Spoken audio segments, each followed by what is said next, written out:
What if I told you you are not at the mercy of your feelings? That sadness, the empty heaviness of it all. You get to decide how long you feel her, how deep you feel her, even when you turn the page on her.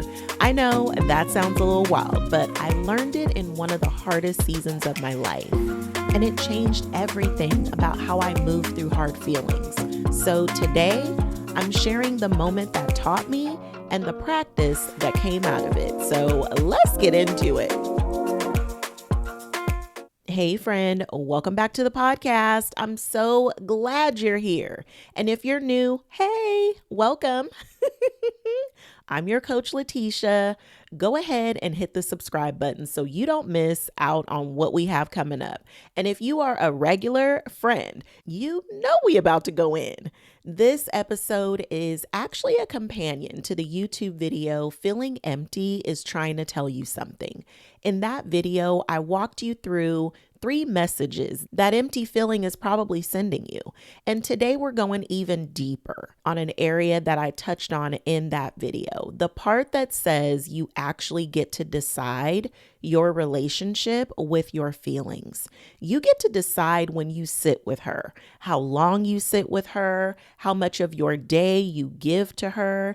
And I learned that the hard way, okay? So today I want to take you with me into the season that taught me. And then I want to give you a practice you can use this week so you can actually pour something into yourself. So get comfortable and let the pouring begin. Okay, friend, I'm taking you back to the first birthday I had without my mom.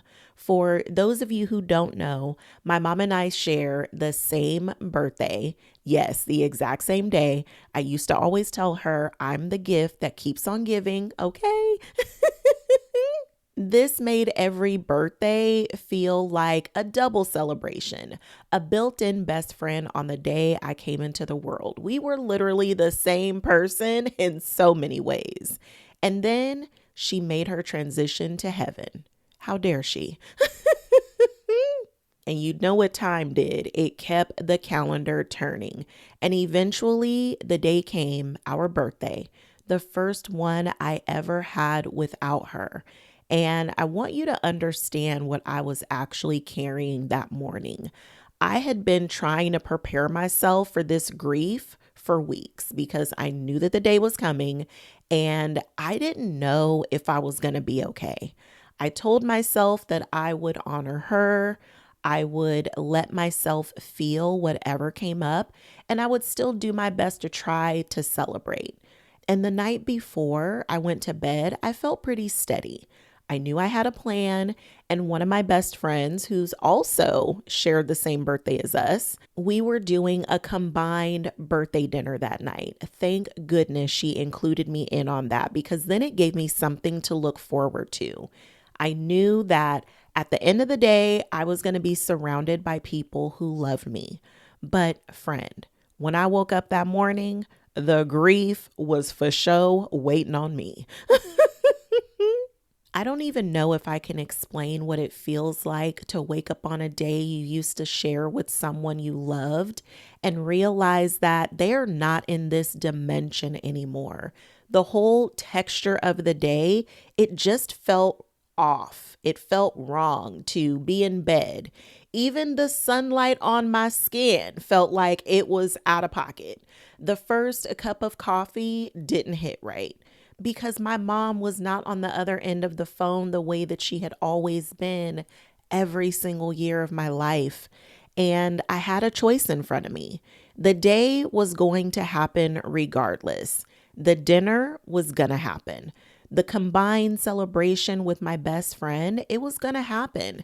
And I was sitting with that grief that felt like it could consume me for the rest of my days if I let it. So I made a decision, and this is the key decision that changed my whole relationship with hard feelings. I told myself, I'm going to feel sad until 10 in the morning, and then I'm going to start getting ready for the day. 10 o'clock came and I was still feeling sad. So I extended it. I said, okay, Let me keep going and just feeling all of the feels until 11. And then I'm going to start getting ready. Well, listen, 11 came and there was still some sadness left to be felt. So I said, okay, I'm going to feel sad until noon. And then noon came and I turned the page. I started celebrating me and honoring my mom's life. I decided to spend the rest of the day enjoying our birthday. And that's exactly what I did. Now, was I out here doing cartwheels and throwing confetti? No. Let's not get ahead of ourselves. But I really want you to hear what happened inside of that practice, because what I thought I was doing was negotiating with my grief. But what I was actually doing was learning that I am in charge of how I relate to my feelings, not the other way around. I was in a season of going down, just like Mary J. Blige sang about. And yet, I got to decide when I felt it, for how long I felt it. I got to decide how much I actually gave to it. And I got to decide when it was time to turn the page. And surprisingly, the grief cooperated. And I believe it's because she had been heard, she had been felt, and given a seat at the table for the morning. And then she let me have the afternoon and beyond. So here's what I really want to unpack today, because I think so many of us are walking around believing something about our feelings that isn't completely true. We believe feelings happen to us, that they're passive, that the feelings show up and we're just at their mercy. She decides when she comes, how long she stays, how much real estate she gonna take up in our nervous system, and our job is just to weather her storms. But friend, that is only half of the truth. The other half of the truth is that you and your feelings are in a relationship. Everything is about relationships. And in any relationship, both parties get to negotiate. Your feelings will not be denied. That part is very true, okay? You can try to push them down forever and expect them to stay down. They will come for you, okay? And usually at the worst of possible times. So if you have been trying to outrun your feelings, that strategy is guaranteed to fail, because eventually it always does. But the opposite is not the answer. The idea that you have to fully surrender to a feeling and let it take over your entire day, or drown in those feelings until she decides to leave, that's also not true. That is just trading one extreme for the other. The real practice is partnership. You meet the feeling, you honor her, you let her be felt, and you set the terms of the engagement. You decide when you sit with her, for how long, and what you're doing after. You get to decide to come back to her tomorrow if she needs more time. And hear me fully when I say this. This is not your cue to start suppressing the feeling. And this is not about gritting your teeth and just getting through it. The reason I could turn the page at noon that day is because I genuinely sat with the grief from the moment I woke up until noon. I didn't skip the feeling. I did not bury it. I gave her real time, space, and attention. And because I gave her what she needed, she didn't need to follow me into the rest of my day. I didn't need to carry her into the celebration. She had been honored, and now she could rest. This is the partnership I want you to learn with your feelings, especially the hard ones. Whether it's that empty feeling, sadness, and even grief, you are not at the mercy of your inner life. You are her partner. And in any healthy partnership, you negotiate the terms. Now, you might be listening and you might be like, girl, okay, listen, Letty, how do you actually know when it's okay to turn the page? How do you know if you're honoring the feeling or running from her? And the answer is in your body. Friend, your body is going to tell you. If you're running, your body knows. There is a tightness, a holding, a bracing, if you will. You can move into your day, but still feel it in your throat, in your chest. Your shoulders are tight, just waiting for the moment you let her speak. If you turn the page on a feeling that hasn't been heard, she's going to follow you and you will feel her lingering around all day long. You'll feel her at 3 a.m. when you can't sleep and know it's not the perimenopause symptoms. You'll feel her in the snap at dinner that didn't match the situation. Because she is showing up and somebody is catching strays. She is going to get her airtime one way or another. So you might as well sit with her on purpose. But if you actually sat with her, if you let her have her seat, if you've actually given her time to breathe, to have presence, when you turn the page, your body feels different. There's an ease, a softness, there's space. There's room to just be in the next thing without dragging the previous thing with you. That's the difference between negotiation and suppression. Negotiation honors, suppression skips. Your body will tell you which one. And let me say this too, because sometimes the feelings need more time than you can give her in the moment. And that is okay. You can schedule her in, okay? We are busy girlies and we don't always have time for an impromptu breakdown. So it's okay to say, you know what? I see you. I hear you.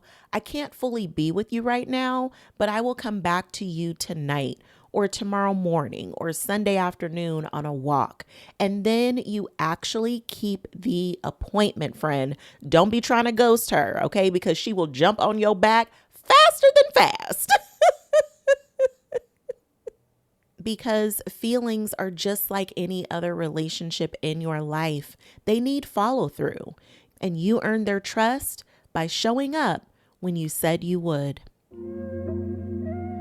Ooh, friend, if you want to go even deeper, the main character energy journal prompts is built for this exact kind of inner work. Prompts that help you sit with what is true. Prompts I have used in my own practice through grief, through transitional seasons, joy, and through any season I needed to reconnect back to the best of me. The link is in the show notes. So pull her up next time you have an appointment with a feeling and let your hand be the translator to what is really in your heart. Okay, friend, now it is time for our self-love two-step with the remix. So let me show you this practice because I don't want you walking away from this episode with concept and no application, okay? So let's really get into the work. Step 1, the next time a hard feeling shows up, instead of running or drowning, I want you to make an appointment with her. Out loud or in your head, just say, I see you, I hear you, we are going to be together, and here is when. Maybe that moment is right now and you take 90 seconds just to feel. Maybe it's later tonight after the kids are in bed because you just need this sacred moment to yourself. Or maybe it's Sunday morning with a journal. You get to pick the time, the place, but you do not negotiate the existence of the feeling. You negotiate the timing of it. And step 2, when the appointment comes, keep it.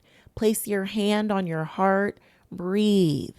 No phone, no distractions. You just sit with her. You let her be there and you stay until your body tells you she has been heard, not until she is gone. until she has been heard. There's a difference, okay? And then step 3 is the you step. You get still, you get quiet, and you ask yourself, what is my heart telling me to do next? Because after a feeling has been honored, your heart is clear. She has space to speak. So listen to her, trust her, and make the next move. Now, let me pour into you real quick, okay? Listen, I know you may have heard this episode and you're realizing this is the first time you've actually been at the mercy of your feelings in years. That every time something hard showed up, you either ran from it or you drowned in it. There was no middle ground or partnership. But I want you to know that this practice, it took me going through one of the most painful seasons of my life. And I did not have a manual when I was going through my first birthday without my mom. I didn't have someone to tell me exactly what to do.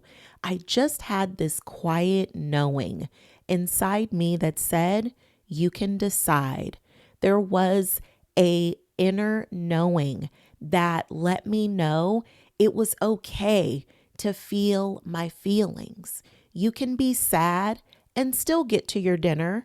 You can grieve and still celebrate. You can hold the hard and the holy in the same hand. So if you're listening and you're tired of feeling like your feelings are completely running your life, I want you to know 2 things. 1, the partnership is possible. You can build it.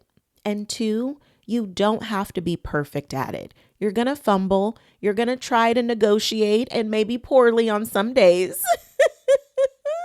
You are going to skip the appointment some days, and that is okay. Every relationship has hard days. You just keep coming back to her. You keep showing up. You keep building trust.